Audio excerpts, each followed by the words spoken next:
Hey, Marcia. So I'm going to give you some feedback on your concepts. With a lot of them, it looks like you started to do kind of like the monogram approach where you have the letters for the company and everything. Some of them I didn't think were as strong as others. I actually kind of like number 4, the idea of it having that it spells out air, but then it's also the T. But the thing that I didn't like about it was when I first looked at it, I just saw ATR and I didn't understand where the R came through or it came from because it was air through. And I mean, I guess there is an R in the word through, but it didn't really make sense because it was the ATR thing. But I thought that was cool that it was kind of like interchangeable. Um, Something like this one here, where, let's see, let me zoom in for just a second here, if it's going to cooperate. Yeah, so where you have the shirt and stuff, it's generally not a good idea to show the product itself in the logo, because then what ends up happening is then you have an image of a shirt on the shirt itself, or like if you're doing a bicycle company, you have an image of a bicycle on the bicycle as the logo, and it just kind of seems a little bit repetitive. So in general, you want to stay away from having imagery of the product that they're selling as part of their logo.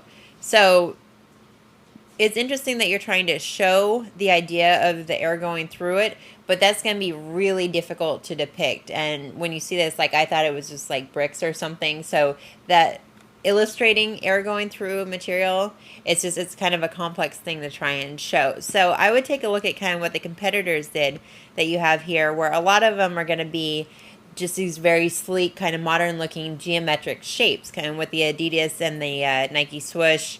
So kind of play off of something like that.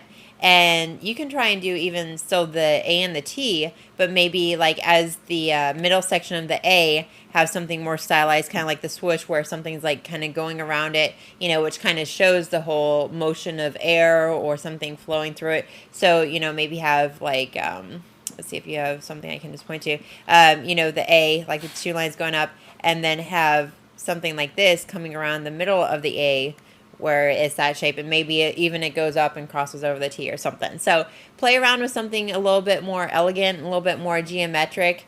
You can still do the monogram with the letters themselves, but I think having something more stylized as opposed to just the letters themselves would be more effective. And I think trying to illustrate the idea of the air flowing a little bit more metaphorically, which is like the shapes themselves, would work a little bit a little bit better than trying to illustrate it literally, because like I said, that's a very difficult concept to illustrate literally the air going through. So again, try and play around with just kind of like the metaphor of showing the air going through with these different shapes and stuff.